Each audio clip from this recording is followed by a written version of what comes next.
Hamma narsa joyida. Non qo'yilibdi. Mevalari yaxshi.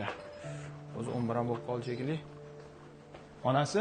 Hola be. Ichkaridagi dasturxonga qaradingmi, yaxshimi? Ha, ko'nglingizdagdan ham zo'r qilib qo'yganman dadasi. Yaxshi bilasan-ku, uyatga nozik mehmonlar keladi. Ha, bilaman, voy. Dadasi. Lekin sizga Hoji akalik shunaqa ham yarashdi. Mayli. Sen ishlaringni qil. Hozir 11 bo'ladi soat. Kelib qoladi mehmonlar. Tezlashtir. Qo'y tezroq. Ishlarim qilay, xo'p. Tezlashtir.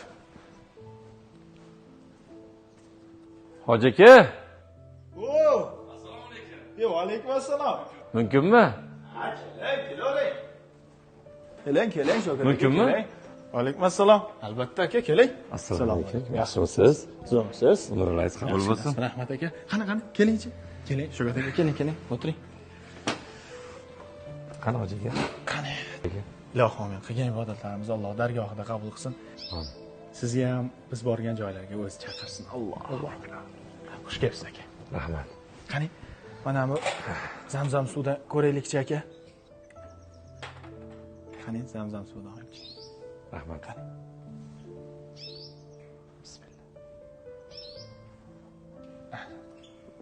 Hozir mehmonlar ham kelib qoladi. Zam ish qilibsiz-da kelib aka. Umringiz qabul bo'lsin aka. Ilohim. Aka, bir uzr bilan chiqayotdim oldingizga. Tinchlikmi aka? Qanaqa uzr? 11 ga ehsonga aytib ketgan ekansiz.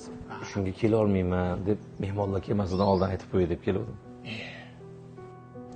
To'g'ri tushunasiz. Bir sinimiz turmush o'rtog'i vafot etib, turmush o'rtog'ini aka-ukalari, opa-singillari uydan chiqarib yuborishdi, uy talashib. Bechora sinimiz ikkita yetim bolasi bilan ko'chada sarson, ota hovliga qaytib kelsa, ota-ona vafot etgan, akasi bilan kelinni uyga sig'dirmabdilar. Bizga telefon qilib, kunlik kvartiralarda yuribmiz. Jon aka, bizni ham xalqimizga olib chiqib video qilib bering. Bizga ham sababchi bo'ling. Bir xonali bo'lsa ham vatanli bo'lib qolsak deb bir oydan beri yalinadi. Bugunlik kunga va'da berib qo'ydim. Sizni ehsoningizga to'g'ri kelib qopti. Shunga uzr, bormasam bo'lmaydi.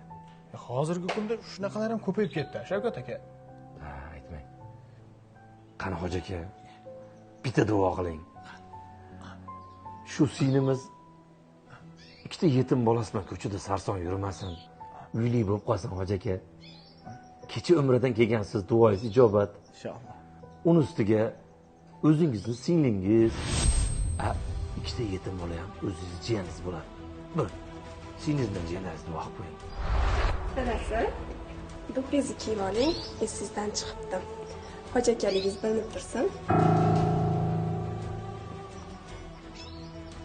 Ha, hoji aka. Bu singiz bilan ikkita yetim jiyaningizga uyingizdan joy bera olmaganingizga yarasha duo ham qila olmay qoldingizmi?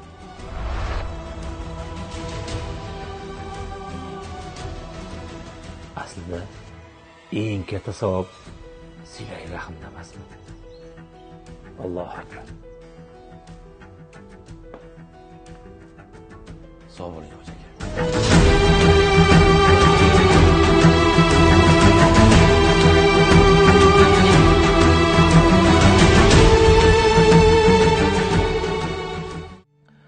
Senim turmush o'rtog'im vafot etgandan keyin aka-ukalari, opa-singillari yer talashib, bizni uydan haydab yubordi ikkita bolam bilan dedingiz. Ha, ota-ona, aka-ukalaringiz bormi? Ota-onam 2 yil oldin o'tib ketishgan. Turmushim bo'lmagandan keyin ikkita bolam bilan ota hovlimga qaytib bordim. Akamga ham bitta singilni boqish malol keldi shekilli. Keyin bilan uyga sig'dirishmadi. Keyin bolalarim ehtiyoji uchun yordam so'rab telefon qilsam ko'tarmadilar. Keyin qo'ni-qo'shnida eshitsam umraga ketgan ekanlar.